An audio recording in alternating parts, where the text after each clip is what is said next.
When it comes to ARK, defending your base is one of the most complicated things to do on PvP servers, so we proudly present top 50 best ways to defend your base on ARK Survival Ascended.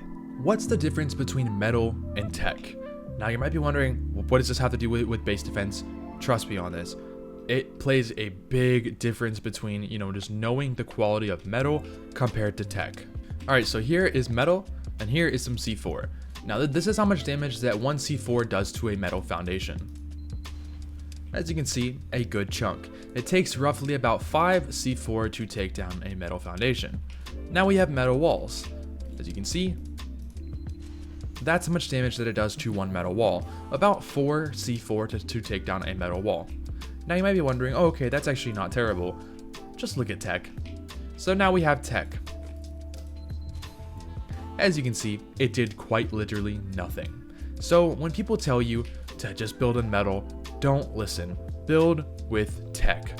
This takes roughly, I believe, 20. I forget, I'm gonna do it really quick. 20. It takes 20 C4 to destroy 1 compared to 5. So yeah, 15 C4 difference. So when people tell you to don't build tech because it's too expensive, it's worth it, trust me. Now you have tech walls. Let's go ahead and test this out. As you can see, it did a decent chunk of damage, yes, but pretty insane. And that was 13 C4 to take down one metal wall, and 20 C4 for a foundation. Not metal, tech, my bad, I said metal, but yeah, for tech. Pretty insane if you ask me. Now again, talking about turrets, it is very important to have a proper ratio for your turrets. Now back in the day, tech turrets weren't as overpowered, but when they were officially introduced, they were a little bit weaker. Now the point of what I'm trying to say here is that heavy turrets just suck. They're good to have, they're still mandatory, so don't think you need to just fully get rid of your heavy turrets, because guess what? Rockets are still going to get shot at your base, and if you don't have any heavy turrets or auto turrets, the rockets are going to destroy your turrets, because tech turrets cannot fire at rockets. That is the one thing that they have that is keeping them kind of not OP, but they're still pretty overpowered. So tech turrets are just the new meta. I recommend doing a 2-to-1 or even a 3-to-1 for tech turret to heavy ratio. Meaning basically, if you can see this kind of layout here, I have 5 tech turrets and 1 heavy turret in between. Same kind of layout up there, same layout here. So if you kind of get the pattern of what I'm trying to do here, just spam a lot of tech turrets. Having many tech turrets is really just going to save your base. It's going to save you time. It's kind of expensive to do. It is mainly for bigger tribes. The biggest thing, if you're starting fresh, push to get tech turrets as fast as humanly possible. Otherwise, you will be getting raided day one. So yeah, one of the most important things as well on this list, just very important things that you need to know in order to just properly survive on a server. Floating structures / floating turrets. Now to do this, it is a little bit more complex for these like floating middles like this, but it is literally just using moon pools. As you can see here, this is what it looks like with a moon pool, and it goes all the way out to your structures right there. So that is what the full platform looks like, and this entire thing is surrounded with this. So it is fully interconnected through this entire thing, meaning if one of these goes down, it should hold together decently well.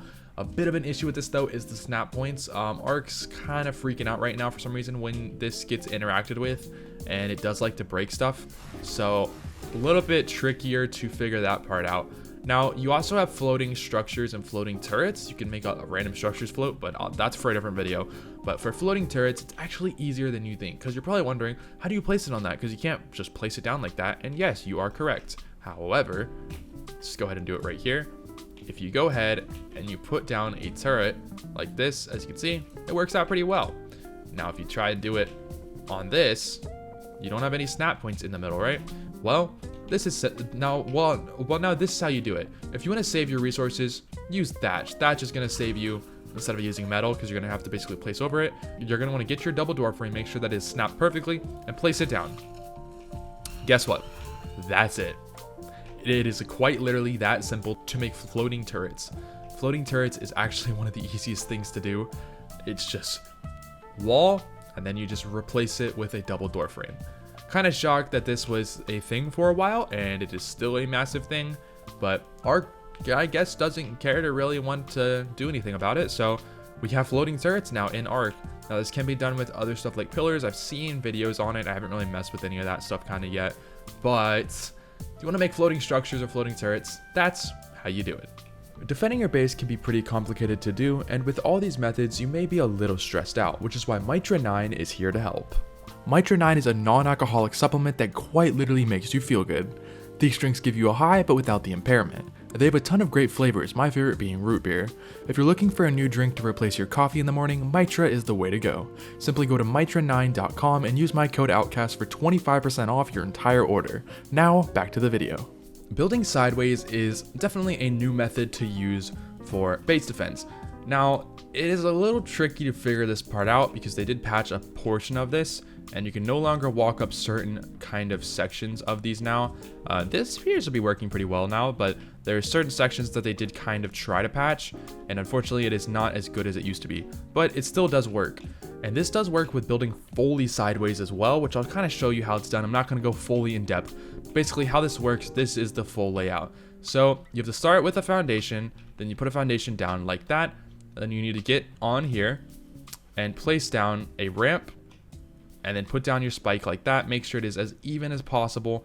And then here's the fun thing. You get a fence foundation. As you can see, it has a snap point right here. And that snap point is able to connect there. And then you can place a pillar or a wall. I recommend a wall, which allows you to place down that foundation. You can pick that up and boom, you have foundations. And this does work even if you pick up your fence foundations on the ground, they still stay there.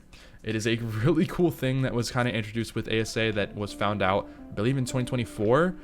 And shockingly, it's not a bad method for just using base defense in a way. Because if you do think about it, if you place down walls like, oh, I don't know, let's just do it like this, and you can figure out how to defend it properly, people can't walk up these walls. And even if you jump up it, you're just going to slide right back down. So if you figure out how to make a kind of cool turret wall or something with this, it will stop players from even getting up here at all. And the weirdest part about this all is, let me show you something, is that you can put stuff like indie forges down on these sideways structures. So let me show you a different method on how to do this, but you can basically do this again, and you can keep going with making it sideways. It does kind of bug out your screen, so sorry about that if y'all have epilepsy. And as you can see, it'll put it fully sideways. It is hard to get that snap point, but when you get it, then you're good. And then you can do this, place a foundation, and look at this. You can't walk over this at all, and if you get on top of it, your player gets stuck and you can't really move. It is crazy overpowered for just building like a trap or something. And not to mention, you're building sideways, which is just absolutely wild. So you can put down sideways structures, sideways indie forges, all kinds of just crazy monstrosities. And traps like this, or having this as a ceiling on a base, would be crazy OP if somebody wants to try and drop a dino on the roof. Just a little heads up, maybe a future base design that I might try to make, but I would recommend doing that. Now, with base defense actually comes something a little different, and that's just having good defense dinos. If you don't have proper defense dinos, your base is going to be very weak and you can get raided very easily. Some good defense dinos, and yes, I know that a lot of you guys are probably going to argue about a couple of these, but these are just good defense dinos in my opinion based off of what I've used in the past. First one being a poison wyvern. Poison wyverns are very overpowered for their ability to spit poison balls. Now, if you're sitting inside of your base and there's somebody who's trying to raid you or just rocket run you, allowing to just shoot poison balls at the entrance is going to hurt them, and they're not going to be able to get past these poison balls. So, very overpowered thing that a lot of people really overlook. The next one is a pyromane, and that is just because of how overpowered that they are with their fire attacks. They can jump high, they can do a lot of damage.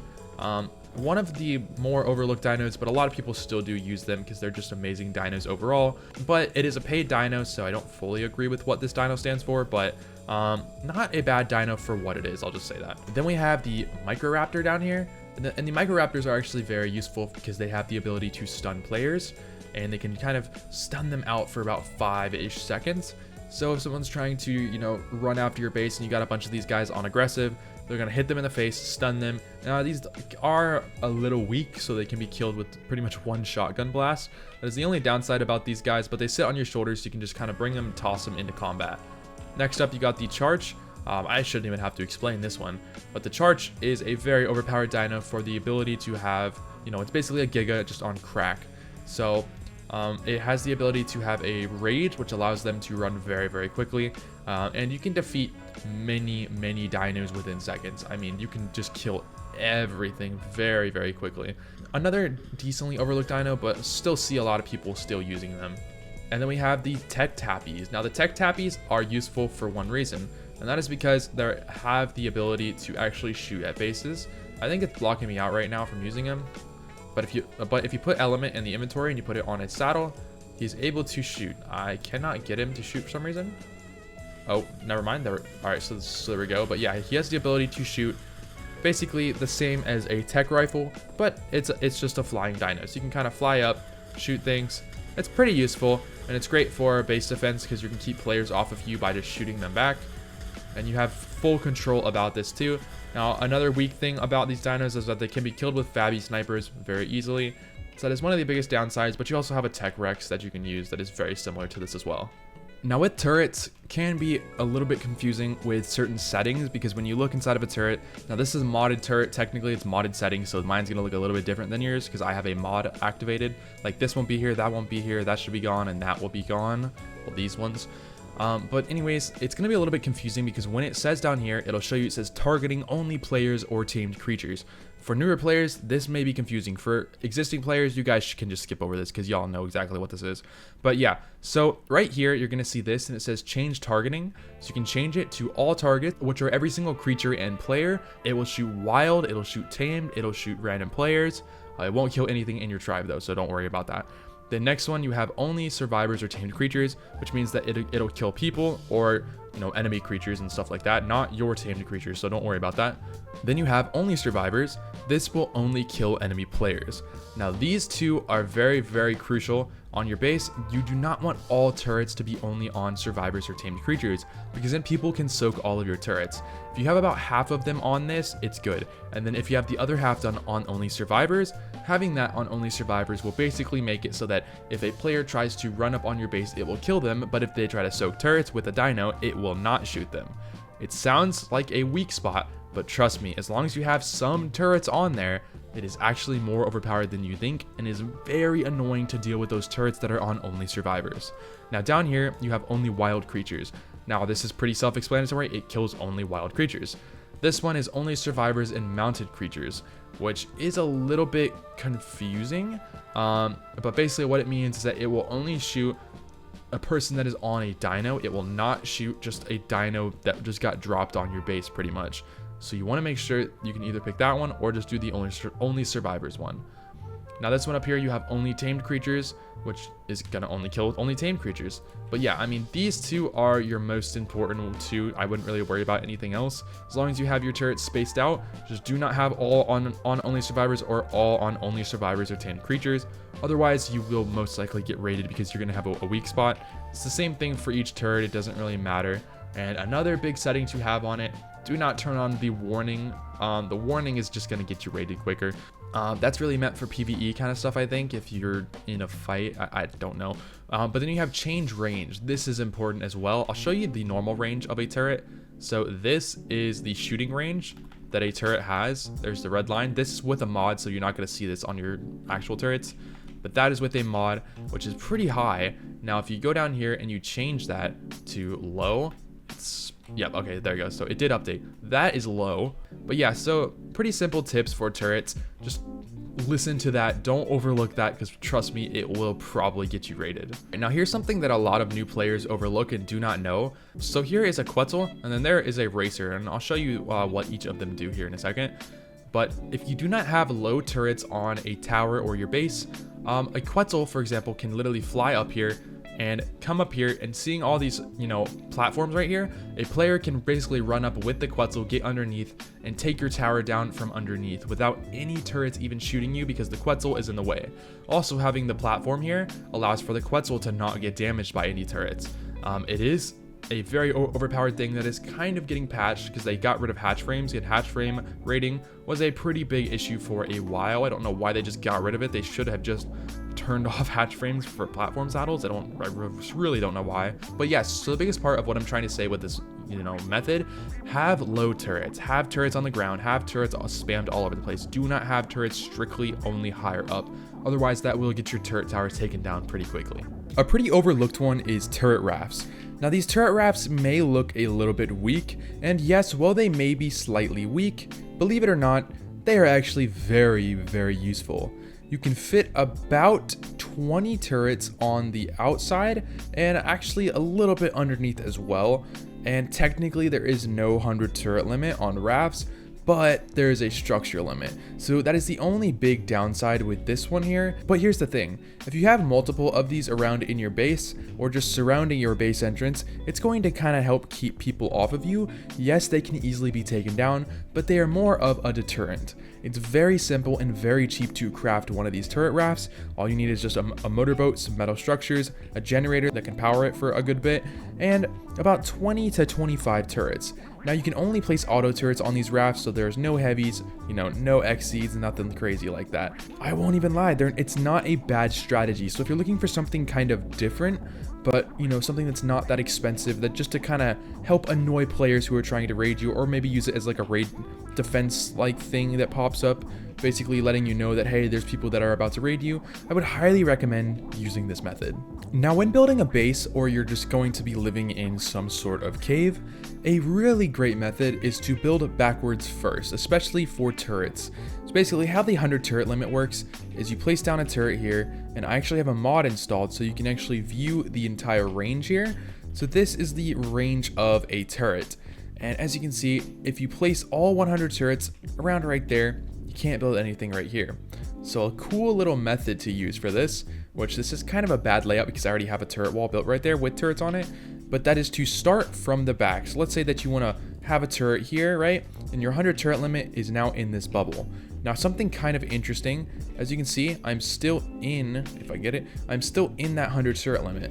But if you know how to space your turrets properly, you can basically place a ton of turrets in here. So how this works and how that I would recommend doing this is you have a 100 turret limit there, 100 turret limit here. However, if you want them to overlap, I recommend doing like 50 turrets here, 50 turrets here, another 50 here, 50 there, just so it actually spans them out a lot better instead of having all 100 turrets just on one singular wall. It's just going to kind of make things a little more complicated.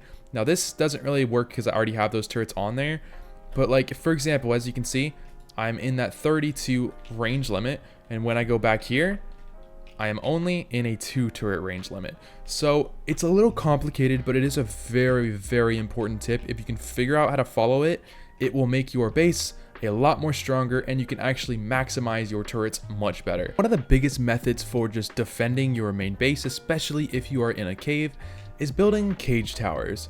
Now this is what a cage tower looks like. They come in all different forms, sizes, styles.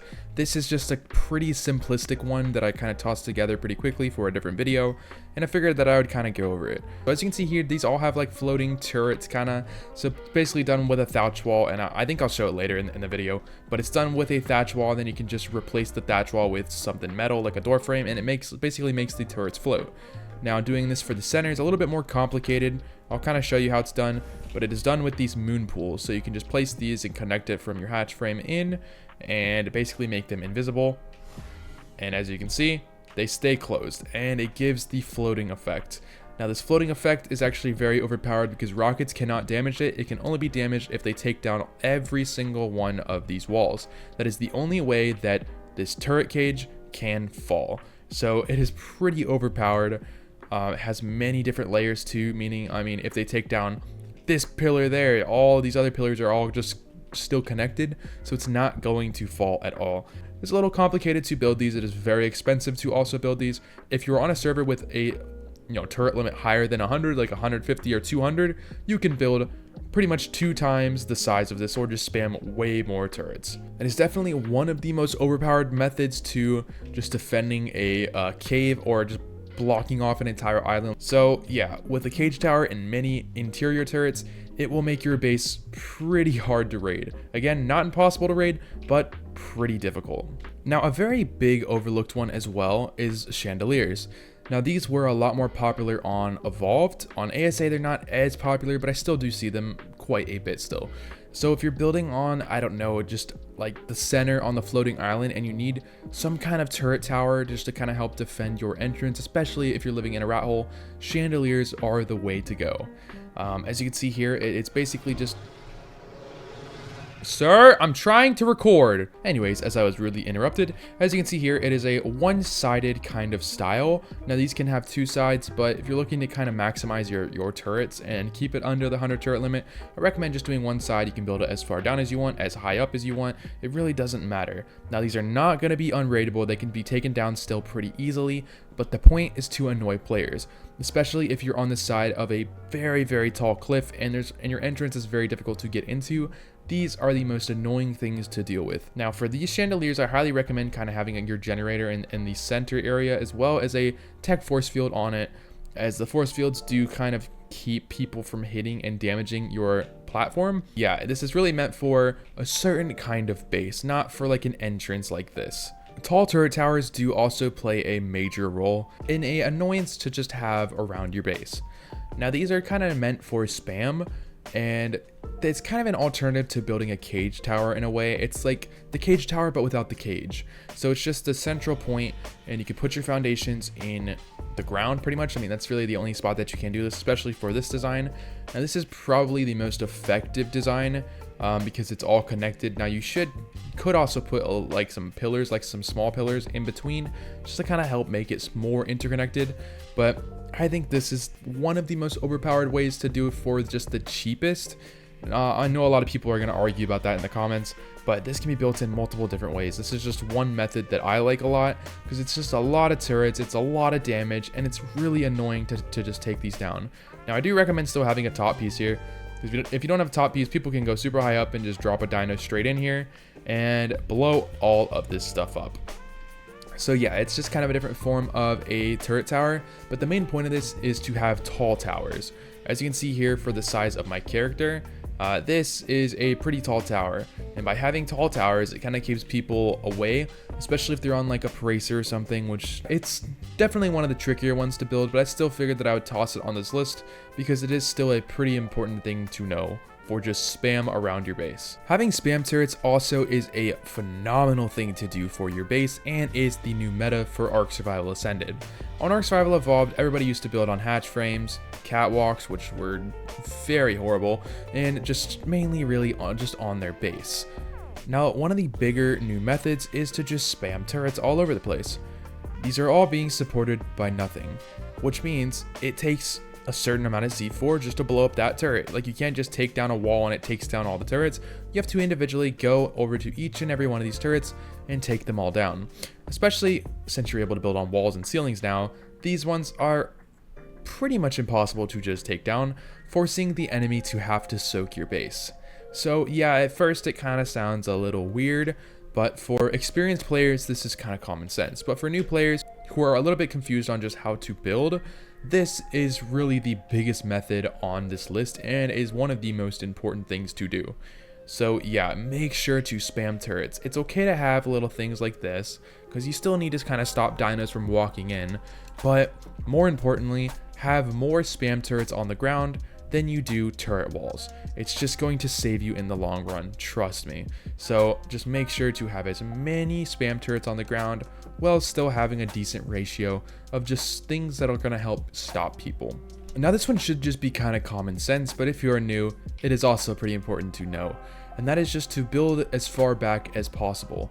Now, a fun fact with turrets, they have a 20 foundation radius for shooting.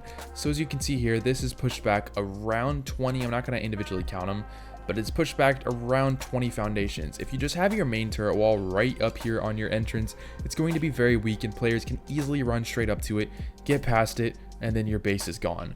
So having a layout like this, and yes, I know this is kind of an awkward build for a turret wall, but basically having turrets far back allows for the turret range to shoot better and to shoot more bullets, hurting the player who is trying to rocket run or run up in C4, and it will most likely kill them a lot quicker.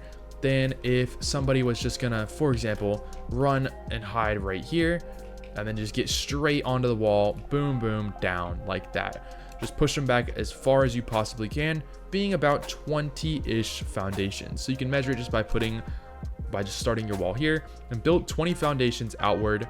And then that is basically the cap of how far your turrets can still shoot, where you are still in that safe zone. So looking at my screen, how many turrets can you see? Probably only a couple, and that is that one over there and that one up there. You probably didn't see these two turrets down here, this tech turret in the back, that turret there, and that turret hiding in the bushes. A pretty important thing to do, but it's not really mandatory, is just having turrets that are hidden. Having turrets that are kind of hidden in bushes, especially for just PvP fighting out in the wild. Now this is very helpful and very important for doing stuff like OSD drops, because OSDs, you're going to have a lot of people that are going to try to grief you and take your loot or just kill you. Having hidden turrets, it's just going to kill them. It's going to keep them off of you. It is a very important tactic that a lot of players, especially experienced players, still don't really know about. See, I didn't even know that turret was there. I counted every other turret. I still didn't even see that tech turret hidden. So yeah, it's a pretty important thing that a lot of people, and especially experienced players, still do overlook. So yeah, if you want to really piss a lot of people off, or it's just good to have outside your base as well, place a lot of really hidden turrets. That way it'll kill them, and then guess what? Free kits for you and your tribe. Now here's another fun one for you. Now this is known as 1x1 spam towers. They're not supposed to be, overpowered and, just like last forever. No, these are here to piss people off on purpose. Because if you constantly are getting people mad if they're trying to raid your base, they're eventually just gonna kind of give up on it and go raid somebody else, or it's gonna take them countless of hours just to even push up to your base entrance. So yeah, this is a very, very expensive thing to do, and this can be done with 1x1s, 2x2s, 3x3s, but to maximize your 100 turrets, I recommend doing this method. So this has only about 2 to 3 generators in it. You don't really need many here, or you can have one central tech generator like right here just to power all of these, and you can build as many of these as you possibly want. I just used 5 just because this would have taken ages to build a massive one, but having this outside of your cave or just a big base area and having a lot of it, like for example, let's say that you filled this entire field with it and your main entrance was right there. So now you see what I mean. It would really anger people quite a bit. Now the point of the spikes is to kind of keep people from getting up to them, so they have to individually take these down. Now yes, spikes are technically kind of a weakness with this as well, because it does block turrets from shooting, but that's kind of the point. The point of this is just to kind of make people angry where they have to just get a spike down, get a spike down, get a spike down. And this is just to keep people from, flying over or just tossing stuff over there. Like if a Carkinos was going to throw something, it's just to kind of help shoot and kill those dinos. So yeah, it sounds kind of dumb. It was used a lot more back on ASC. Isn't really as popular now because a lot of people just kind of do cage towers and stuff. But I still think it is a pretty nice and important thing to do just to have outside your base if you have the resources for it. Now with defense comes knowing every single turret. If you don't really know what each and every turret does, you're kind of playing the game wrong. So I'm just going to go ahead and explain every single one of these turrets. This is not including like plant species and all that. I'll cover that later in the video, but these are your main turrets. So first of all, we have an auto turret. This is your base turret. It is the easiest one to craft. You can craft it at level, I believe 75-ish. I might be off on that. But yeah, so they're pretty simple to craft. They don't really cost much at all, and their bullets are advanced rifle bullets. Now again, here's the heavy. It is a step up from the auto turrets. Well, the auto can only shoot 1 turret at a time. The heavy turret can shoot 4 at one time. So basically, this is equivalent to 4 auto turrets shooting. So yeah, with the 100 turret limit, you're gonna want to turn all your turrets into heavies, and not to mention, just to make a heavy turret, it actually costs 1 auto turret. So you're gonna have to basically use that auto turret that you already crafted earlier in game, and then just turn it into a heavy. It's pretty simple, but you have to be level 100 to do so. And then next up we have the tech turret. Now the tech turret uses element shards, which that is basically just element just converted into shards, which can be gotten from boss fights. Now you will need to kill a certain boss. It's different for every map to unlock the tech turret. That is the only way to get it. But the tech turret is the most overpowered turret on ARK to this day. It's just crazy overpowered. And fun fact, it also even does a knockback effect. So it will shoot a player running at your base and actually knock them back slightly so they can't just rocket run you pretty easily. Next up, we got the minigun turret, which is right here. Now these aren't really used as much. That's kind of more of a PvE item in my opinion. But for example, I mean, you can aim and shoot where you want. Not really that useful though, in my opinion. It's just a little interesting. These are not used as much as those main turrets, so this is more of kind of a play thing, or if you want to put it on top of your base maybe, but even then it's kind of, I don't know, it's kind of complicated. Now next up, one that is a little more important is your rocket turrets. Now rocket turrets can shoot very, very quickly, so if you are trying to raid somebody with rockets and you don't want to sit there, shoot one, reload, this shoots a lot quicker. Now it is more useful than the minigun turret in my opinion, but still nothing crazy because you can't really use it in like raiding. I don't know, it's complicated because it's just, you know, it's a sitting platform. Next up we have one of the catapults, and this is the catapult turret, and this shoots rocks, so it can shoot them very, very far. As you can see, I can almost hit that shark, I believe, if I hit it correctly, and I think I overshot him a little bit. Yeah, but these are really used, it's like a different form of like a cannon in a way. They're more used for just destroying structures and stuff, or destroying just some bases. Then lastly we have this one, which is the spear gun, or the spear bolt. What's the name of this thing? I always forget it. The ballista turret, my bad. So the ballista turret actually shoots these bolts, which are called spear bolts, and this one actually does a good chunk of damage. So if you're trying to kill a big chunk of, I don't know, enemy dinos or something, or just even just some wild dinos, this is definitely very useful. Now the only issue is that the spirit bolts are extremely expensive to craft, so you do have to watch out for that, but still very, very useful, and they do a lot of damage to structures, players, all kinds of stuff. Now there is a pretty important one, which is vault dropping. This isn't used as much on Ascended, but it is still useful if you're just trying to add that extra layer to a massive entrance or a wall. Not really useful for bases anymore. In fact, it makes kind of a weak spot on bases. It can be useful for some turret towers though, but the meta has changed a lot, and structures and things like walls just are no longer used, but it's just how things are. But yeah, it is still good to know about this because this does work on ASC still pretty well, and that is vault dropping. Now, vault dropping basically is, it was patched, you're not able to just, you know, put a ceiling, drop it down anymore, but now you need to have pillars behind it. If you have pillars on each layer, then you can build a vault there, a vault up there, all the way up, and so on. Now, one issue with this is that if you destroy one of like the first layer of pillars here, all of the vaults will just drop, and they're all just gonna fall into one layer. Yes, it is still decently overpowered, but they can go straight over it. So vaults are one that is a little overlooked, but still a little tricky to figure out. So if you know what you're doing with vaults, it can be very helpful. Just don't copy my exact layout for vault dropping. It's just kind of a display of what it's supposed to really look like. Now, cliff platform spamming is a pretty decent method that a lot of people do use for just giant mega tribes. This isn't really used for like a smaller tribe. I mean, you can if you want to. I've personally done it for a 2-man before, and it is very, very helpful if you are built. Let's say you're built in a cave over here. I don't think we got any caves right here, but let's say that there's a cave right there, and you want to keep people as far away as possible, especially if you're in a bigger tribe and you know that people are going to come and hunt you down. Cliff platform spam is some of the most annoying spam to just take care of because each platform takes a lot of C4. Now, here's the thing. You can also do it with foundations, but it's a little trickier to do, or you can just do a mix of foundations, cliff plats, and all that. But the best thing with cliff plats is that you can place stuff like turrets on them, or even have little snipers points just to kind of snipe any dinos or just like players that are coming up on you, and they're never really going to see you because you're going to be hidden all over the place. So it is another form of spam that I highly recommend putting on your base. It just kind of gives it that extra layer and intimidation, because if the enemies do see this and they see hundreds of cliff platforms, it's just going to anger them a little bit. But yeah, so I recommend it if you can afford to do so. So one that is very important that a lot of players overlook is picking a good location. If you do not have a good base location, your base is not going to thrive, especially for PvP. Now, what I mean by this is picking a rat hole or a certain cave that has a proper style on it and not really building out in the open. Because here's the biggest problem. If you build out in the open and you have a base that is, that has 4 sides, you have 4 weak spots. If you build in a cave, you have only 1 weak spot, and that is your main entrance. Everything else is pretty secured. And if you can place turrets properly on that entrance, making it secure, it's going to be a pretty difficult raid. So if you kind of get what I mean there, Don't build out in the middle of just nowhere either. Like, make sure that you have a spot. Make sure it's not super popular depending on what you're gonna do. Like if you have a rat hole that really not a lot of people know about, highly recommend living in there, because your chances of being found for a while is going to be a little bit more slim than, you know, building out on top of a random pillar on the center.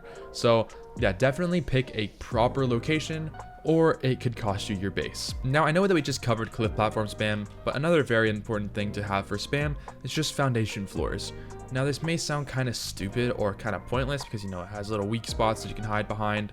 And yeah, that's kind of the point of them. This isn't really meant to be put on a base. It's meant to just spam outside of your base, a little bit farther down, like, oh, I don't know, on a beach. This is built more for bigger tribes that are trying to just cover a lot more land and make, you know, a person not be able to place down a fob. Because if the enemy can put down a fob, then you have a bit of a problem, because then you have to figure out how to go take that down. If you have lots of spam like this, they're gonna have to use a mech to get through all this. And yes, using a mech is pretty simple, but the biggest issue is time. A lot of those enemy tribes don't have a crazy amount of time to raid your base. And if they can't put down a fob because there's too much spam, yeah, it's gonna definitely drain them, and then they're probably not gonna have a successful raid on you. So yeah, it is a little bit of a easy one that a lot of people should know, but a lot of people still do overlook to this day. Now we have double door walls. Now, double door walls, or double door frames, are these. It can be found by just crafting a wall, and it's in one of the settings. And these are shockingly a lot more overpowered than you would think. Now, compared to like a regular doorway, if you can see here, this is the size of a regular doorway. There is a lot of gap for a player to hide, which is why most people will use a double doorway when building stuff like turret walls. If you have a giant turret wall that is very, very open like this, players really can't get through as easily. Now, okay, it sounds weird, but it allows for turrets to shoot on a wider range without people, you know, being able to hide behind, you know, giant gaps. Like, yes, this is your biggest gap that you have. Don't mind the vaults, but this is the biggest gap that you have where turrets can't shoot if there's turrets that are behind here. But when you mix this with turrets on the wall, it does make for a pretty structurally sound kind of this layout, especially when it's all just connected and all. And I don't know, it's a little bit hard to explain this one, but it is very, very useful. And not to mention that you can put turrets on this, which are able to shoot straight backwards all the way through here, versus a regular door. They'd kind of struggle with their, you know, little points. So yeah, it sounds a little stupid, but trust me, it's very useful. Another overlooked spam option is actually using dino gates. But if you do think about it, having dino gate spam is similar to the double door walls in a way, because you're able to, you know, yes, you have a lot of weak spots technically speaking, but it's kind of similar to cliff platforms or even just those floors that I was just talking about before. It's just another optional kind of way of spamming a giant area, and dino gates are a little bit annoying to deal with just C4 or mechs. So spamming this across a pretty vast open area of land actually isn't a bad option. It's another great option for just spam, and overall I would recommend it if you can afford it, but just know it is very, very tedious to do. Now, another thing that you can do with these is actually having turrets hidden all around in here, maybe even some pillars with some turrets up above them. It's just another big annoyance that is just going to keep people out of your base for even longer. Now, bear traps do play a major role still to this day, and I see a lot of just bigger tribes still not using them. Now, if you don't know what a bear trap is, these large bear traps that you see are used for catching dinos. These small ones are used for catching players or just smaller dinos. Now, basically how this works is, let's say that you're on a stega or something and you're trying to run up on a turret wall, and, you know, they don't see a bear trap because it's hidden, or you just have them all over the place. They have to individually go ahead and take every single one of them up, and to pick it up, it takes a good chunk, a good while. Now, since this is mine, it's very quickly, but for an enemy, it would take about 5 to 10 seconds. I forget the rate for it. Or they have to blow them up, and it is very tedious and very annoying if they're trying to soak and run up on a wall. So if you have all these bear traps laid out in your cave and you have a lot of turrets hidden back here, it's gonna push them back and give you a lot more time just to kind of be prepared. Now, this also works for rocket running. So let's say that, you know, the player's trying to rocket run in, boom, stuck it, and then they get stuck straight in a bear trap. And the best thing about it is that they can't destroy this, and they have to wait until one of their other players comes in and gets them out of the bear trap. It is very, very overpowered. And I think bear traps are still a huge overlooked thing to this day. I still don't know why people aren't using it as commonly as they should, but bear traps have actually really saved me and saved my base many times. Now, layering your base does play a pretty big role, but a lot of people don't really do it as much now on Ascended. It used to be big on Evolved, but Ascended it's a little trickier to layer your base, especially when you're building out in the open. It's just a lot harder to do. But this is one of the options that you can do, and that is just using walls, just building multiple layers in here, and then in between you can put down stuff like vaults or some stuff, and then you kind of have your main base here in the middle. The problem with this is that it kind of creates more weak spots in a way, so it is very debatable to build like this. But you have other options, like for example, you have this, which basically just interconnects all of your walls and pillars, meaning if they try to destroy this wall, it is still all interconnected and takes the damage off. I mean, it still does damage the walls around, but it doesn't damage them as much because you have pillars that are also taking that splash damage, basically for your walls. So pillars are pretty overpowered. They're not used as much as I want them, you know, to kind of be, but I mean, a lot of people don't really use them that much. Now, a very overlooked one is cryo refrigerators. Now, this may sound really dumb, but these can be placed on the floor. And if you can figure out how to build your walls like this, it's just a wall, a quarter ceiling, and then another wall outside. It's a little tricky to build with though. And then you can have these basically on the ground. Don't mind them being on a layer. I just did this just for the aesthetically, pleasing part of it. But if you build them on the ground, they take about 20 C4 just to get through one. So you guys can only imagine what you can do with these, but I would recommend it, and you can stack them as well. So I would highly recommend doing it maybe on like a turret wall if you choose to go down that route. A lot of people don't even really do solid turret walls anymore, so I don't know. The meta is changing so much with this kind of stuff, but figured that I would still toss it in here. Now, one of the most useful ones on this list is just having good weapons and blueprints. Weapons and blueprints are probably one of the biggest crucial things that you need to have in your base. If you're getting raided and you don't have good weapons or good blueprints for just crafting good weapons, you're going to get raided very quickly because you have no solid defense plan. You have nothing really holding for you.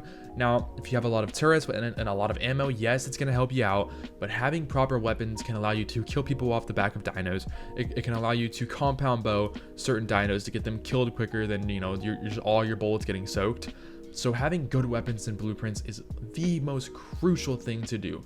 I recommend having a good full set of flak BPs, good compound bow, fabby shotguns, all that kind of stuff. Maybe even, get some tech rifle stuff or just some tech blueprints. Those are a little bit harder to get, but the biggest ways to get those is just either doing drops. You can do boss fights, do the in-world boss fights on Ragnarok, desert drops, ocean drops. There's many different ways of just farming blueprints. So highly recommend it. Do not overlook this, but if you are trying to build up your tribe, have a key person that is just kind of in charge of getting those weapons and blueprints, because trust me, you're gonna need them in a bad time. Now, I technically showed this earlier, but that is just spike spam. I showed this with the 1x1s, but another important thing is just having proper spike spam. Spike spam can play a big role in helping to defend your base, but don't put it too close to like your main walls or your main entrances. These are really more meant for just being farther out to stop players from kind of getting closer on your base and just adding that extra other layer that they have to go and take down. Highly recommend it. It's one of the relatively cheaper methods to do spam, but the biggest problem with this is that there are weak spots in here that they can hide from turrets. Like for example, I can sit right here and not get shot by any turrets at all. In fact, I can almost run all the way up to here and not get shot. So it is a very overlooked one, but it's a very debatable one because they're not insanely useful for keeping people off your base. It's more useful for just keeping people from, walking dinos up to your base.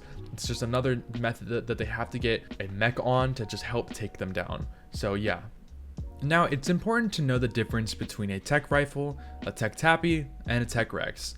Yes, you have the other ones like the tech moza and all that, but these are the three kind of more important saddles just for raiding bases kind of in a way.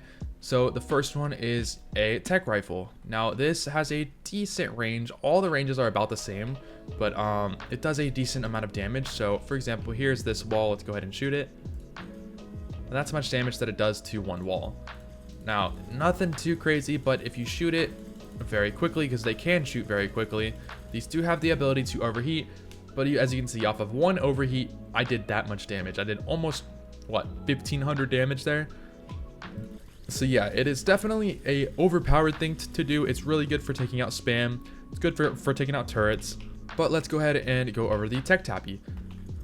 So to go into the mode, it is control, and you can just shoot. I'll shoot this one over here. Now these don't really have the ability to overheat, but they do about the same amount of damage, maybe a little bit more. But this one is really used for just getting high up, or just, you know, shooting kind of in a wide range like this, because you can easily just do that. Versus a tech rifle, it might be a little bit harder to do. Now we have the Tech Rex. Now the Tech Rex is a fun one in my opinion. It's the same button, you just hit control and you can fire like this. Now it doesn't really matter. I feel like they're all kind of closely the same. But Tech Rex is a more powerful dino that you can easily walk up on bases compared to, you know, Tech Rifle. Like if you have any soakers right here that are soaking bullets for you, you can walk up behind it, and Tech Rifle like this, kind of over your soaker while your soaker gets pretty much on the base. It is an overpowered method. A lot of people use it, and I highly recommend doing this one. Tech Tappy, it's just gonna get killed too quickly. Tech Rex is pretty much the perfect option. Having multiple bases can be the difference between life or death on a server. If you have 2 bases, it will seriously help you rather than just having 1. I mean, it's kind of common sense, but a lot of people really don't know about this. But, you know, let's say that you have all your loot in 1 base and then you get raided. Now you have to start from the ground up. But having 2 bases allows you to basically have that extra stuff, and you can build up much quicker. Now you can do this with just hiding vaults, hiding some Perlovias as well with a bunch of loot in it. I recommend that. But having 2 bases is good to do when you're bigger, not really smaller. But if you're a bigger tribe and you're kind of running out of stuff to do, go build a second base. Build it on a different map, different server, just somewhere else. I mean, it doesn't really matter. But as long as you have 2 bases, it will save you so much time and hassle, because when you get raided on ARK, you just want to give up and you just want to quit. And most of the time, you do for about a couple days, and you're like, okay, back into ARK. But yeah, having that second base is not going to hurt you as bad. Yes, it is a lot of resources gone, but you can easily make a comeback. So yeah, go build that second base, trust me. Now, with all this building and taming, you know, good dinos, having good blueprints, all that, one of the major things is your stats. If your stats are not optimized properly for PvP, it's going to be a little tricky to kind of figure things out and just kind of defend your base, or, you know, go out there if it's just you. Now this is really meant for more early game stuff. It's not really great for late game, but I mean, it can be in a way. Just having good stats can save you in a pretty crucial time. Like if you're trying to have a snipe battle or something with somebody and you have a little bit more health, you're going to be kind of winning that battle. Now for stats, you can kind of really do whatever you want, but I recommend more health. So dump a little bit more stats into health, a little bit of stamina, because you do need stamina if you're running away.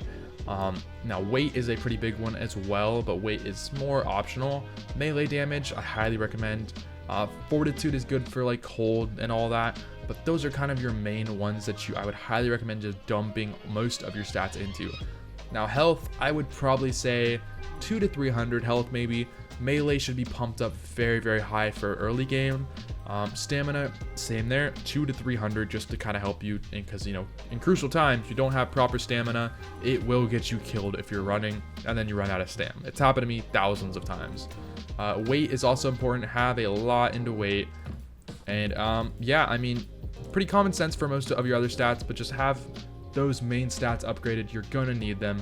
And keep in mind that you can use a mind wipe to wipe all of your points, and you can redo it when you're kind of in later game, or just you want to switch some things up, maybe get a little bit more health or something, or you know, it's really up to you. Something that is also overlooked a lot is just having enough resources. Resources play a major role in base defense, and this actually happened to me personally in one of my other videos that I did a while back, and I ran out of resources and got trapped inside of my base. So having enough resources like gunpowder, bullets, stuff to craft weapons, stuff to craft more turrets, stuff to make more structures like metal ingots, cementing paste, stuff like that is crucial. Make sure to have plenty of that, have plenty of C4, plenty of rockets, stuff like that, because if you don't, you're gonna get raided, or in my case, stuck in your base. The biggest resources that I would recommend is like flint, stone, metal, cooked metal as well, charcoal, gunpowder, element, definitely element. Element is probably one of the bigger ones. And also turret ammo. Shockingly, turret ammo is pretty important as well. You need to have plenty of turret ammo, because that's also going to be a pretty crucial role if your base is going to survive or not. Another major thing a lot of people really mess up with, and that is being solos or duos, is not staying hidden. And by staying hidden, I mean do not let people know that you exist. If you let them know that you exist by, for example, talking in chat, going out a lot, trying to constantly fight people, they're gonna start to target you. And when they start to target you, you're gonna get raided. Simple as that. So as long as you don't talk in chat, don't let people know your tribe name, and you're only going out to farm, get resources, that for a while, you should be fine. I mean, I lasted a good bit for that, but unfortunately I didn't really shut up in chat, and I kind of got myself raided on one of the servers. So yeah, pretty big thing, but pretty simple one as well. Health and stat boosting do play a pretty big role as well with just base defense, and it is pretty decent for raiding as well. But another big thing with this is just having stuff like medical brews, shadow stakes on you, a lot of just different kinds of recipes. There are 30 to 40 different types of recipes that are going to benefit you in battle, and my two favorite are med brews, because they help you with literally just keeping yourself alive in pretty dangerous situations, and shadow steak. When you eat a shadow steak and it is nighttime, as you can see, it kind of boosts your stats here. Now it is a little bit harder to see, but it does also help with the recoil on guns. It helps with the shakiness on guns as well. So very, very helpful. But yeah, it is more of a simple one in my opinion, but just recipes in general, make sure that you can just research what each recipe does, what is the most beneficial for you. And I just highly recommend med brews, shadow stakes. Those are two of the very important things for just defense, weapons, all that kinds of stuff. Having multiple generators does play a pretty big role in just kind of keeping your power alive on your base, especially if somebody has blown up one of your walls. So as you can see here, I have a generator up top and a generator down below. Now you may be wondering, why do you need two generators? Well, I'll keep it kind of simple. One generator powers your entire base, but let's say somebody blows up a wall here, or you just run out of gas. Having a backup generator with extra gas in it or something, it's going to help keep your base powered, because the worst thing that happens to a good amount of players that I've actually seen happen is they go to bed and they log off and they wake up and they're raided. Not because, you know, they're raided because somebody tried to raid them, they're raided because their generator was down and every turret on their base was down, meaning players could pretty much just walk in. Another form of this also has to be with generators just kind of in floors. This also kind of helps. So this is just kind of it on a foundation. I mean, it's simple, you just place it down on there, but you can put them down on floors as well. Now this is what it looks like if you put it in the foundation. This works better with tech generators, especially because, you know, they're very, very weak when they're on a structure, but when they're on a ground, they're very overpowered because they have, you know, the 25 C4 to take one down versus, you know, 5 C4. So don't ever put tech generators on a foundation. Usually always put them on the floor if you can. Building professionally. This should be simple. Now, I see a lot of people really mess this up, and I'm going to see comments down below that are like, oh, well, you don't even build professionally. I try to. It's very difficult to figure out, you know, a lot of just new building techniques, because the techniques are crazy with ASA. I will not lie about that. There's not a lot of videos truly teaching you proper professional building, but for the most part, professional building just kind of means don't be sloppy. Don't have your generator outside. Don't have your generator poking through a wall or a ceiling. Make sure that your base is even on every single side. If it's not even and it's slightly off, you're going to have that weak spot where players can get in. Also, not to mention, do the same thing with turrets. If you have a weak spot on your base and you only have turrets on the roof of your base but none on the sides or on the ground, it's going to get raided. You cannot be sloppy with stuff. OCD matters when it comes to this kind of stuff. It has to be OCD friendly. Everything has to be pretty much symmetrical if you're going to build like a base somewhere. Also, build it compact. If you have it nice and compact and everything is inside, then you can move around in your base comfortably without dealing with jumping over stuff or getting angry because you have to constantly kind of battle around your structures and your base. Also, have an airlock on your base. Do not have one door. Having one door will get you raided because people are just going to be sitting out there, especially if they can find a weak spot. Sit there, wait for that door to open, and when you're not looking, just run straight into your base, turn off your generator, boom, they're in, you're gone, you're mad, all your stuff's gone, and you're crying. This next one is force fields. Force fields are very expensive to make, well, sort of. They're more expensive to maintain. Maintaining a force field at fully max volume is a bit of a pain. It burns, what, I think 3 element an hour, 4 element an hour, or something like that at max. But you have a radius option here, so you can adjust the radius, you know, going all the way down to 1, As you can see, it starts to shrink. It'll go all the way down to 1. This being 1, which is big enough to kind of maybe log out your player, a couple cryo fridges, maybe a vault, but it can still do splash damage. So, and the only problem with this is that it only goes up by 0.2. So it's a bit of a pain to kind of deal with this. But I mean, this radius is probably the safer one just to kind of store loot. But looking to kind of keep everybody out of your base, 10 is the way to go. It is still the same strength no matter what size. And 10 gets going pretty far. This goes all the way up into the just cage tower without kind of blocking any turrets. But I purposely did that on purpose here. Now the best part about this is that the tech force field has a health range of 250,000. So it does take a good minute to get into here, but it's not impossible to do. It is not horrible to do. I mean, the average person can do it if you have their, if they have the C4, tech rifles, tech Rexes, whatever. They can get in it relatively quick. But if you have a big base like this, you can place multiple tech force fields. Like I have one back here, I got another one back there. And having multiple tech force fields just makes it very annoying because they have to deal with every force field. The only downgrade about a force field is that you have to wait 5 minutes for it to turn on when placing it down. Knowing when to attack is another crucial thing that you need to know. If you just attack when there's people on your base, you're probably going to get killed. You might lose a bunch of loot. It's going to be constant losing loot, losing loot, losing loot.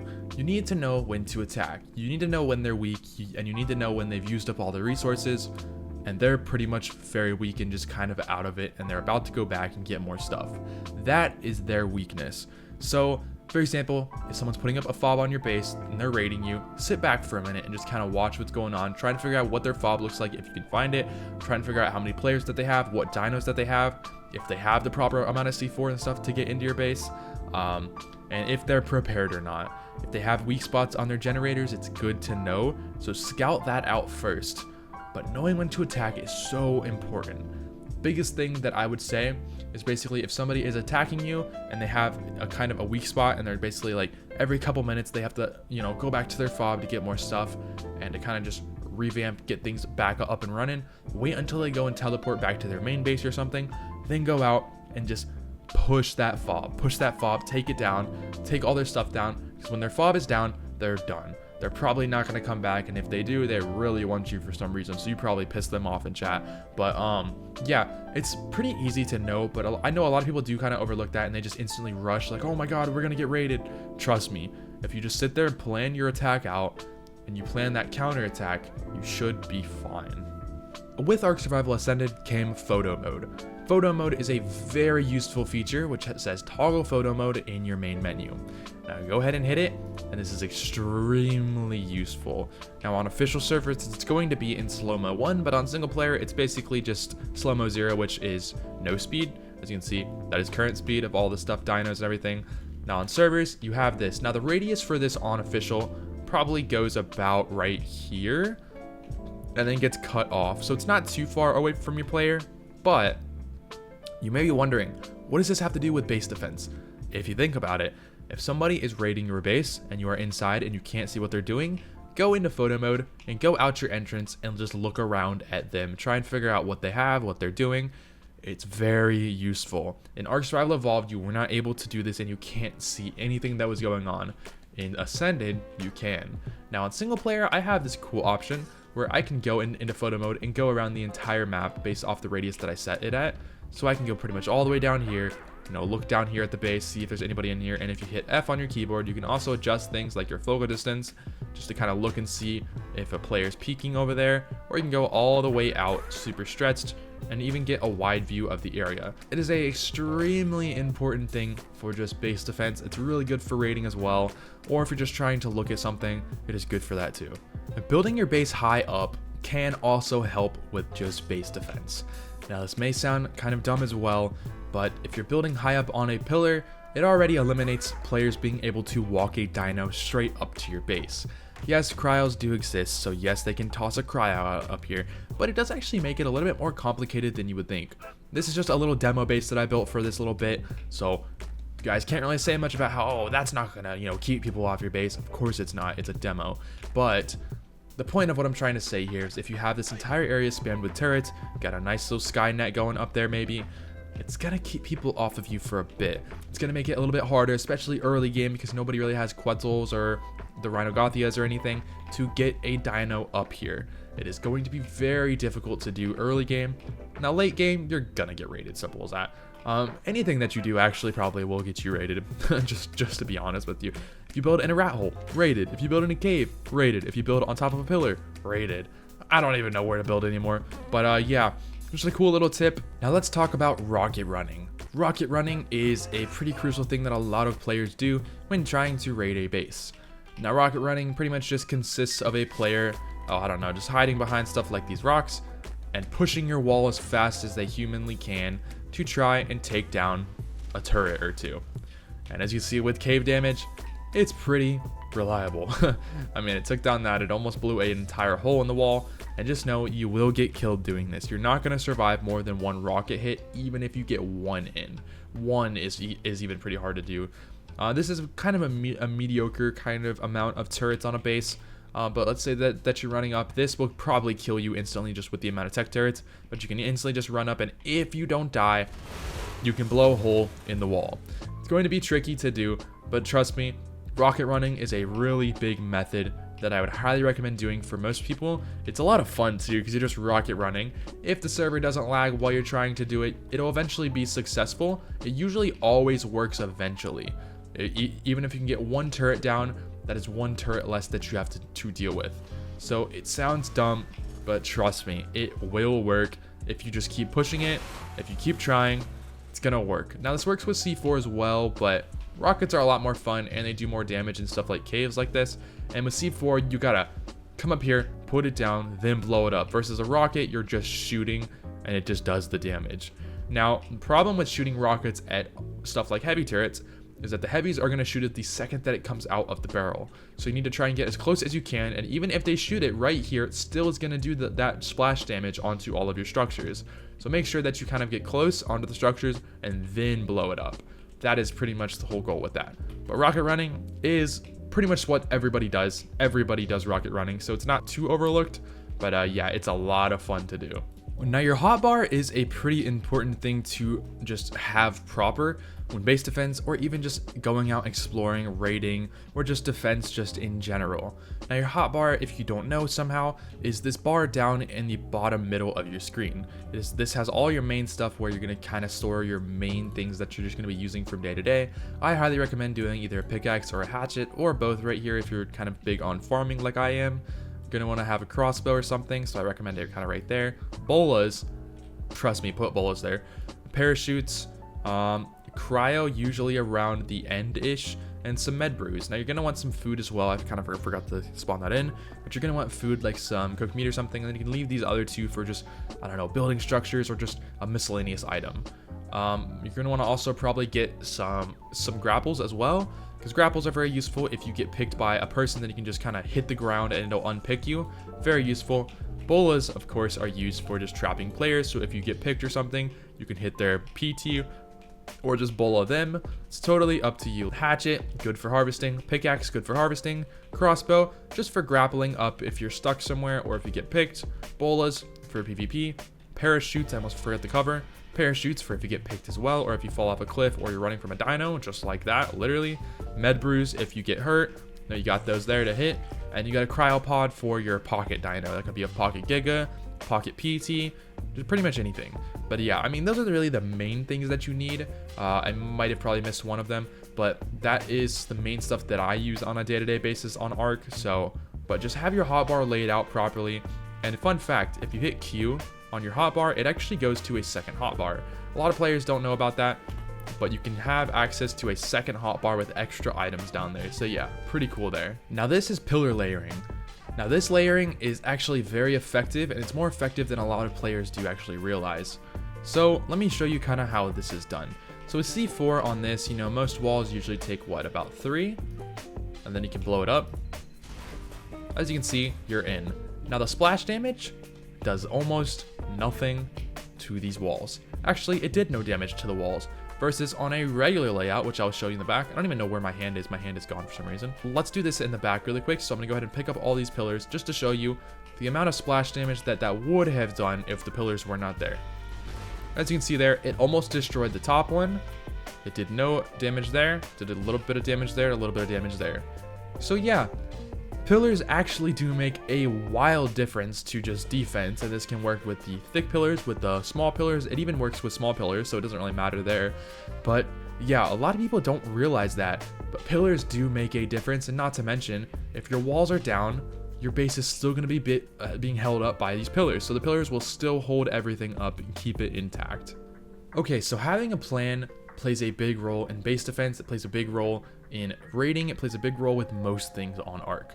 But having a proper plan for, I don't know, building your base layout is very important. Now this is kind of similar to some of the other stuff that I covered on here, but I figured I'd kind of go over it again because I needed to go into it a little bit deeper with a little bit more depth. But basically, what having a plan means is that you need to know what you're doing. If you don't know what you're doing and you're sloppy to getting your base built, you pick a bad spot, you don't have proper stuff, you don't know what you're really doing, it's not going to go well for you. You're probably going to get raided, especially having a plan for base defense. That is more importantly kind of what I'm trying to say here, is if you don't have a plan for your base defense, you're going to get raided very quickly and it's not going to go well. So having a proper plan, like having dinos raised up, having resources stocked up, having C4 rockets made up, having a counter fob that you can possibly place down, having soakers, a lot of people mess that up. You don't have proper soakers to soak turrets, you will forever be stuck in your base spot. Another big thing to have is some tech teleporters. Having tech teleporters will save you big time. Tech teleporters will allow you to teleport out of your base if you are trapped in there, or if you just kind of want to run away with all your loot and go put it somewhere else.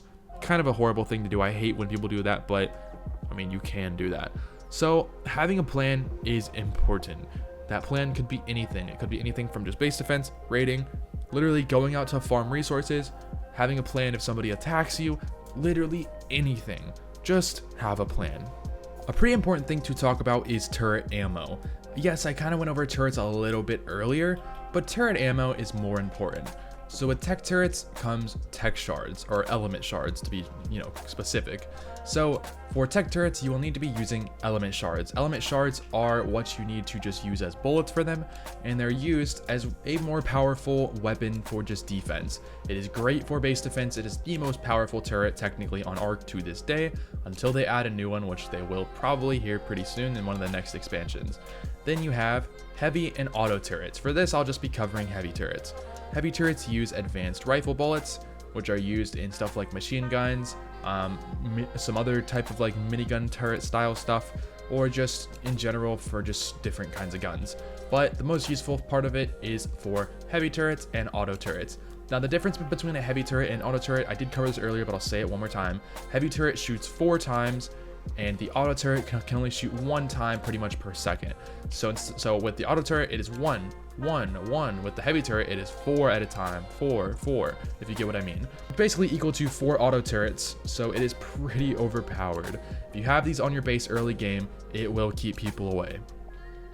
Then we have X-Seeds.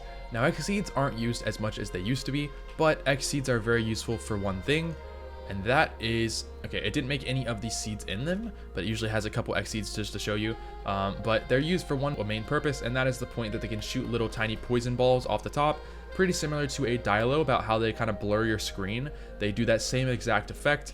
They used to swivel and move back and forth. Oh, the good old days, I remember that. But now it's just one static mesh. Unfortunately, they got rid of that aspect because, well, it was causing a lot of FPS issues, I'll just say that. But yeah, they're very overpowered because they slow down dinos, and I do like that quite a bit. And then we have the plant species Y. Now you might be wondering, oh, well, it's not really a turret. Correct, it's not fully a turret, but it is more of a trap. So these traps you can place down on the ground, and when a person runs into this trap, I don't think it does it for friendlies, yeah. But when somebody runs into this, it will trap them, similar to a bear trap. And on their screen, they will not be able to see this. On our screen, you can easily see this if it's like your tribe's traps. Then you can see these. So they are classified as turrets, but it's a little weird. Then you have these over here. Now these are plant species Z, which can be found on Aberration. I almost forgot to say these can be found on Scorched Earth, but they're found on most maps now. Now this is plant species Z. Now these are kind of a different type of grenade, and when you throw it, it basically blacks out your screen. It'll blur your screen, or it just gives you that weird effect Now, if you can see here, I have that effect, which is called flashbanged. If it pops back up, it's not going to pop up now, is it? Nope. But it's called flashbang. Now, what this does, it gives a flashbang effect on a enemy, and that flashbang will actually knock them off of a dino. It stuns them, and it is very overpowered. So definitely have one of these in your base. These are optional. I would highly recommend having these. These should be mandatory. And the cool thing about it is that they also give you the seeds. I don't think it has any produced. No, it doesn't. But the seeds are used for taming stuff like shine horns, so maybe even some glow pets, stuff like that. And they're very useful. It's like the kibble of fruit pretty much for those little tiny dinos. And then lastly, we have the Tesla coil. Now this one is a newer one that was released with Aberrations. It's only on ASA, it's not on ASE. And this basically shoots Tesla beams at a dino. Now you have different settings for this with the attack modes. You have the Volt one, you have Bright, and then you have Charge. This one is currently on Charge. You can switch it to Bright, or you can switch it to the Volt one. Now these each do a little bit of a different kind of thing. I haven't really messed around with this turret too much, but just know it is very nice to have on your base. It will save you a little bit of time. It's kind of similar to the X Seeds, but a little bit different. It still stuns dinos, it hurts them a good bit, and it is very, very nice. And then lastly, we have the Blade Wasp Hive. Now this is a other type of form of turret that came out with Extinction, and this one I still haven't really messed with too much as well, but it is really important to know that this will basically help stop Quetzal bombing. It helps stop just flyer bombing in general, because if there's a flyer that is above your base, even dropping dinos on it, it will actually hurt them, and it hurts them more and more over a longer period of time. It's hard to explain, but it basically does like a splash damage, so it's like minus 10 health, minus 10 health, and it doesn't really hit it, and you can't hide from it at all. It will go through structures and it will hit you. Now it only goes up to a certain range. I think it's probably about right here, but it just kind of helps stop dinos from being able to drop, other dinos on your base. It is very, very useful. I highly recommend putting a couple of these on there. And yeah, they come out with Extinction, and it's technically only with Bob's Tall Tales, which does kind of suck. Now, compact building actually plays a pretty big role in base defense. Having a proper laid out base like this can be crucial for building as a solo, duo, or just a smaller tribe, because you're not building a massive base. If this was not compact, it would probably be a 5x5 or a 6x6, but I was able to fit everything that you need for your base in a 3x3. That is 2 walls high. Now yes, the Indie Forge is the only thing that can't fit, but you could put that on the roof, to be fair. But here's the thing, this has 2 vaults in it, 2 fabricators, a smithy, campfire, a cryo fridge, a vault there, a chem bench, a refrigerator, cooking pot, preserving bin, and that's just on your first layer. Up top, you have all of your forges for just smelting metal, you have your main generator, and 4 more vaults. You also have a bed, and then you can have access here to access your Indie Forge if you want to kind of swap these out for vaults or something. But yeah, pretty insane that I was able to fit all of this in a 3x3, which is wild. And you still have a good amount of space to roam. I mean, you can actually function, you can walk around. It is actually very nice. So trust me, building compact will save you a lot of time, and it saves you a lot of space. So you can fit a 3x3 pretty much anywhere versus, a 6x6. Not to mention that the base is going to be a lot weaker because it's going to be a lot bigger, so defending it is harder.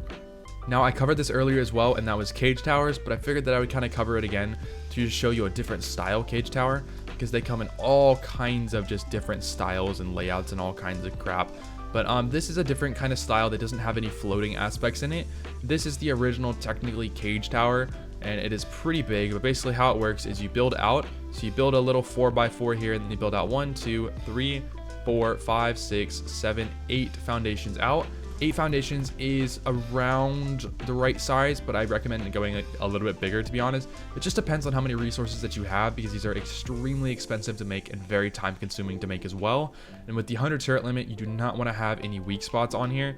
Like, for example, this is a weak spot, this is a weak spot. So you got to be careful how you build things. But to be fair, if you have weak spots out here and no weak spots in here, it's going to be hard to take the turret tower down. I'm just going to be honest. Again, I have this floating method with the turrets. Make sure to have that. Make sure to have some bear traps on the top. Don't stop here like I did. Make sure to build a platform above and then build higher up here. Okay, so for the next one, we have platform rating. Now, this is what platform rating is, so it can be used. The best way is just with a bracer. Basically, how it works is you can have a platform that is well, shaped like something, and you run it up here, and you run it up to the tower, get it as close as you can. He is going to be getting shot, but you can run up here, place down your C4 on these walls, and just make sure that this door is open or closed. It's really up to you, but place it down, put your C4, now run back out, get on your dino if you don't get killed from doing that, which is going to be a little tricky. Then you can back up, make sure that door is shut, and then you can blow up the C4, which will blow up the tower. It's a very easy method to do. It is hard to do with a regular racer and a regular saddle, so you want to get good racers before you go in there and, you know, actually do this. Especially with a tower of this size, it will kill you very quickly. Now here is a 1x1 tower design. Now these are going to be a little bit different based off of what you're kind of looking for in a tower, but I try to make it as reasonable as I can just for the size and all that. So this is a 1x1 with, it's just meant to be a spam tower. It's not meant to stop you from, you know, getting into your base. This is done with floating towers, and you also have your generator sunken into the floor there. It is technically a 3x3 foundation base, but it is a 1x1 tower. Now this has, I believe, what? Oh, these are not my turrets, but I believe it's about 20 turrets with techs and heavies, and it actually is a little bit more powerful than you think. It's harder to take down because turrets can shoot from all angles, and every turret shoots from all angles too. So it does make it decently powerful. Your only weak spots, I would say, are in these corners right here. If they take out one of these, they can hide under here and blow up your foundations. But getting to that central foundation is still pretty difficult to just do. Then here is the 2x2 tower. Now this one is a little bit trickier.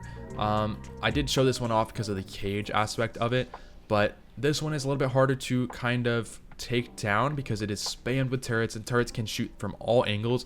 I think it is the modern version of the old 2x2 that was crazy good on ASE. I tried to make kind of a sequel to that one, but for ASA, and it's a little harder to do for the base because there's not that much room to kind of add stuff down here. But up top, it is pretty powerful. It is about, I think, 50 to 60 turrets. I'm not entirely sure. Probably in that range. But the biggest thing with these turrets is you need to have spam turrets around it. You need to have other turrets. It can't just all be strictly on the tower. Otherwise, the tower is just going to fall. And then lastly is our 3x3 tower. Now this one is pretty crazy. It's basically just a 3x3 version of that 1x1. And again, it's overpowered. It's based off the 100 turret limit. It can hold 100 turrets. It's pretty powerful. It has foundation support from all angles. It is all connected up top as well, so if one of them goes down, it still is being connected, meaning somebody can't just come up here and blow up the base walls and it'll fall. It will still hold. But yeah, I tried to make some pretty simplistic ones that are pretty easy to build and pretty powerful, still allowing turrets to shoot from all sides. So you guys can leave feedback on that down below. I tried to switch some things up a little bit on it. I think they're pretty good designs. All right, so now let's go ahead and test out the difference between every single explosive device that there is pretty much on ARK. I just kind of hit all of the main ones here just to kind of show you what all of them do for just kind of damage to a metal structure. Now this first one is just a regular grenade. Now this one's gonna be a little hard to hit. Hopefully it sticks on. Okay, yeah, that's pretty good. And just to show you, it did pretty much nothing to a foundation. Next up, we have the improvised explosive device. This one's a little tricky because you have to kind of make a pathway, and then you can just run straight into it and it will blow up just like that. That does a little bit more damage, but still is pretty weak. I think these are really made for more of just like out in the wild kind of stuff, or like a stone or wooden base probably. And then we have a cluster grenade. Now this is going to be tricky because it's going to damage stuff next to it, but throw that down and let's see how much damage that did. Not that much, but it is hard to get a cluster to kind of hit properly because it explodes into many different things. Next up, we have a piece of C4. Let's see what that does. C4 does a good chunk, does about a fourth of the damage or a fifth of the damage there. Then we have rockets. Let's go ahead and test out a rocket. Rocket did a good chunk, not as good as C4, but still a good chunk. Then we have a tech rifle. Let's go ahead and test out a tech rifle and see how much that this does. One hit does that much, but here's the thing about tech rifles. It can be shot very quickly, so it actually does a good chunk of damage to structures. Lastly, we have the tech grenade. Let's go ahead and throw down a tech grenade to see how much damage that this does. As you can see there, tech grenades on metal structures are pretty weak. But yeah, those are the main explosives that I wanted to kind of just test out. And overall, it's not bad at all. I mean, the best ones on this list are just C4 and rockets, but that is your main ones. I mean, tech rifle is pretty good too, but C4 and rockets are just kind of your main things to use. But anyways, I hope this video was able to help you just kind of learn a lot of new stuff about how to raid, how to defend your base, just how to do pretty much everything PvP. But anyways, I hope you guys did enjoy. Don't forget to leave a like if you're new, and please hit that subscribe button. We are very close to 100,000. But anyways, thanks for watching.